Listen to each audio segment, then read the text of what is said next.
On SmackDown, we saw the return of AJ Styles. You don't wanna.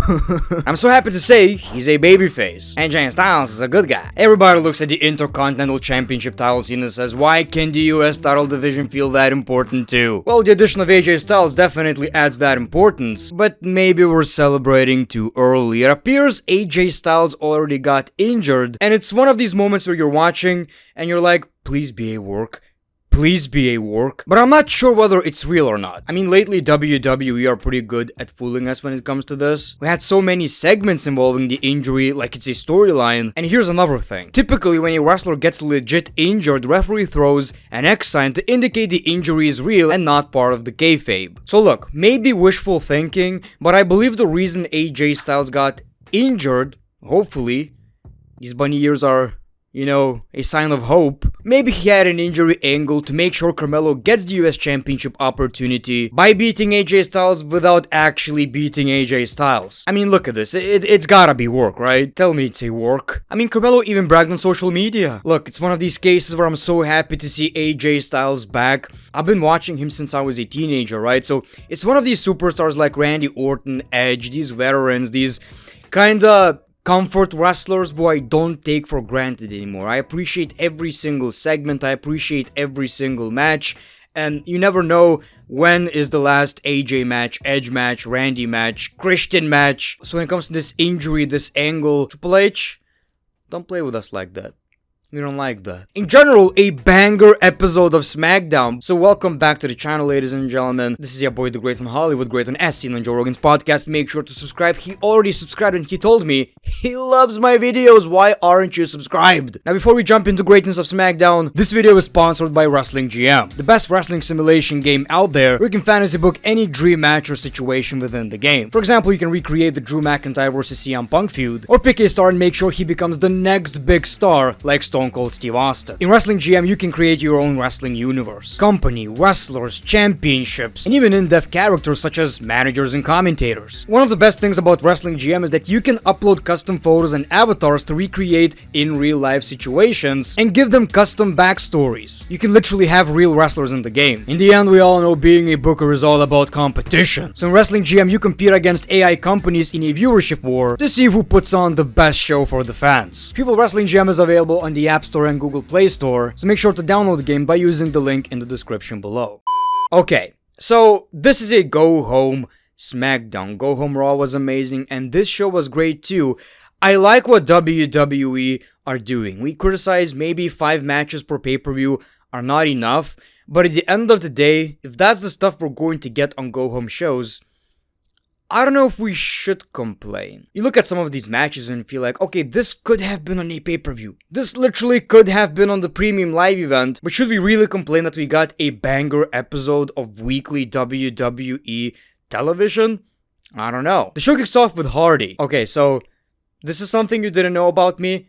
I actually love country music. Hardy is a great singer, great artist, and a great songwriter. Like songs like A Rock, Give Heaven Some Hell, some very deep lyrics. Also a lot more songs, and he wrote so many hits for Morgan Wallen. Okay, I'm geeking out over stuff that you don't guys care about. Well, he welcomes back the returning AJ Styles. Right off the bat, you can tell the boy is a babyface. Now, AJ Styles ain't a boy. AJ Styles is a real man. He says a lot of people don't like him, but he still needs to remind everybody that this is still the house that AJ Styles built. He done a lot of things he regret, but he wants to rebuild the legacy of AJ Styles. We see Carmelo Hayes. He's not surprised nobody welcomed him back, but he's gonna do that. He tells AJ, I'm him, and he says the one has been holding it down on SmackDown since AJ has been gone. He's a fan of AJ. He loves old part-timers. AJ's probably gonna announce a Legends contract, and he deserves it. Speaking of deserving, I deserve to be the United States champion. AJ talks about LA Knight. He was in the ring with him, and LA Knight is dangerous. Carmelo says, I don't take advice from quitters. AJ says, if I were you, I would already be a United States champion right now. Well, if you were so phenomenal, you would be a WWE champion. The fans are chanting, he's not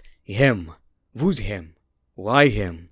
For who? We see LA Knight. LA Knight says, let's pretend we're friends, AJ. And LA Knight has a very good proposition. If you can beat AJ, you will earn the United States Championship opportunity. And after AJ Styles beats him, he will still be hearing everybody saying LA Knight. Yep.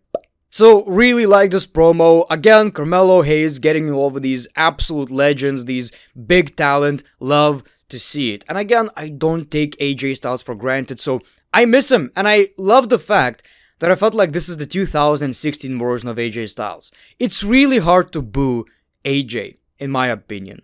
He's one of these stars already that you just want to appreciate. It was like seeing Edge as a heel. Yeah, I get it, you're doing a great job, but goddamn it, it's so hard to hate you. Well, we got Carmelo Hayes versus AJ Styles. Honestly, it's one of these matches where you're like, okay, Carmelo is the new guy, let's talk about the dream matches. And AJ Styles is almost at the top of that list. AJ is someone you watch in the ring and you feel like, okay, this man is kinda old when it comes to wrestlers, right? But he's still moving like crazy, so absolutely love this match. Now, at one point, it seemed like he started selling his leg, and the referee stopped the match. Carmelo Hayes won. He was celebrating until he ate LA Knight's finisher. So here's the thing. Just like I've said, no X sign. None of that. We saw footage of AJ Styles getting checked by doctors, which, by the way, shocking moment. CM Punk's return was shocking. This sure was. They called it local hospital. What that mean? What is a hospital? I've been watching I learned English by watching WWE, literally. You guys don't even know that, probably. I learned English by watching the WWE. I never heard this word. What does that even mean? What is a hospital? Is that a place where you buy shoes? You would think they would actually take the poor man to the medical facility. So really happy with the return of AJ Styles. And like I've said, this rivalry is decent. Andrade, LA Knight, Carmelo Hayes. But it needed that one more main event. It needed more people focusing on that championship. And AJ Styles getting involved. I actually love that.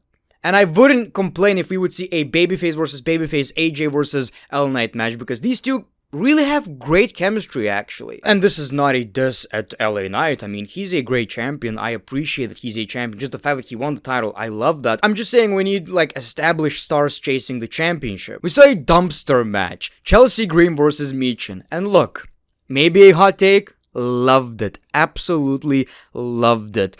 You know, I like silliness in wrestling, as long as it's not one of these Halloween pumpkin, let's throw pumpkins, and oh my, is that a DDT on a pumpkin? Ah, the pumpkin sure is gonna break. Look, I'm wearing a pumpkin. Super kick to my head. Not a big fan of that. This was fun. This was actually fun. It didn't look too PG, like we didn't get these crazy ass colors, you know what I mean. And that was a great spot. So of course Chelsea Green lost, and boy, she's smelling bad.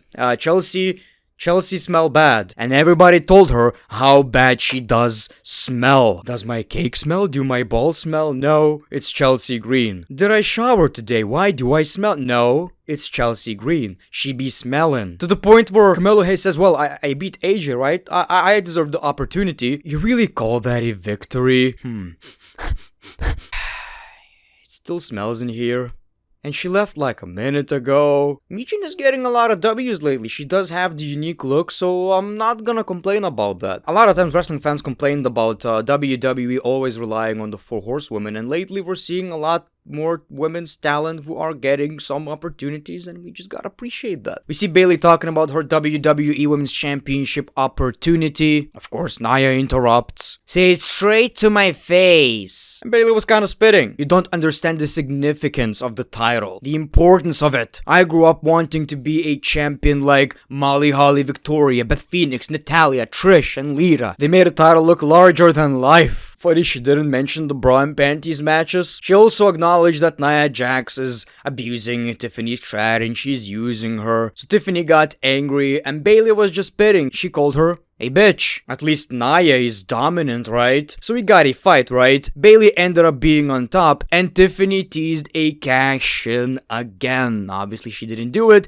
but now it's obvious. You have television.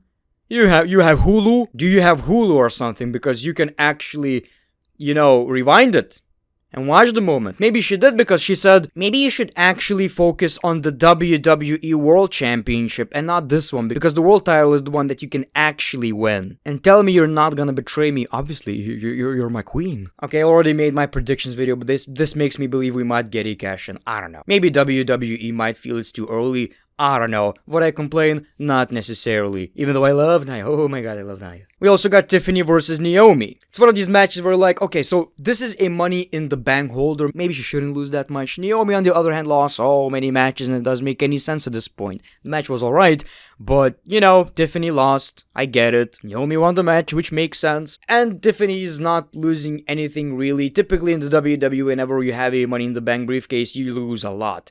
Which I have mixed feelings on, but I get it. It doesn't mean anything. Then they become champions and all of a sudden they win matches. Unless you're Dolph Ziggler or Jack Swagger. Then it was time for the main event. WWE Tag Team Championship Triple Threat Ladder Match. And that's what I'm talking about. This was an absolute banger. Put that on the premium live event, possibly match of the night. So that's the thing. Should we really complain that we get good shit on SmackDown and Raw before the pay-per-view? It's almost like a mini premium live event. I used to complain about it quite a bit. But now I see the light, I see what you're doing, Triple H. I see what you're putting in that goddamn soup. You're cooking. And what you're cooking is pretty decent. This was a banger. Weapons were actually being used. It wasn't one of these matches where you're like, Extreme Rules Hardcore Death Match, and they break a table. Oh my god, they broke a table. Are they alive? Again, it was a TLC match on SmackDown. Why would we actually complain? At this point, WWE called this like Super SmackDown. So we know that, you know, it's gonna be a banger and special. It's not the same SmackDown. The SmackDown is gonna have a lot. Don't do that, actually. Maybe don't do that. Don't listen to me ever. And people, I'm glad to tell you, kinda shocked. Tanga Loa actually got the titles successfully. He didn't drop the championships. And he even held that title like a normal person. He didn't botch at all. He didn't botch. He must be aware of the memes at this point, man. He must be aware. He's like, I just gotta grab these championships. That was definitely on his mind all day. I can't drop the titles. I can't drop the titles. And that was your Friday night SmackDown. Obviously, they retained the championship. Them winning makes sense. Obviously, they need to look strong before the pay-per-view. Now, there are a lot of theories about WWE Bad Blood. Maybe The Rock is gonna be there. I don't know. Maybe The Rock is behind this, but they didn't really... Well, they're not making it subtle. They're always saying, for example, Jacob Fatu, who has so much aura, and I love the dude, he says, my tribal chief, Solo. I wish they never said that. My tribal chief, I appreciate my tribal chief, I love my tribal chief, I would do anything for my tribal chief. And they never say Solo. So then you're like, okay, so, that's interesting. Maybe it's not Solo, but they always keep saying Solo. Maybe they're just, you know, kind of fooling us. I get that. But I wish it was a bit more subtle. But again, banger SmackDown. Am I exaggerating? Am I the only one who felt like, okay, SmackDown kinda sucked for the past few weeks, and this was good? So thank you so much for watching this video. Let me know your thoughts in the comments below. The Great One, peace, love, and hugs. It's been a pleasure.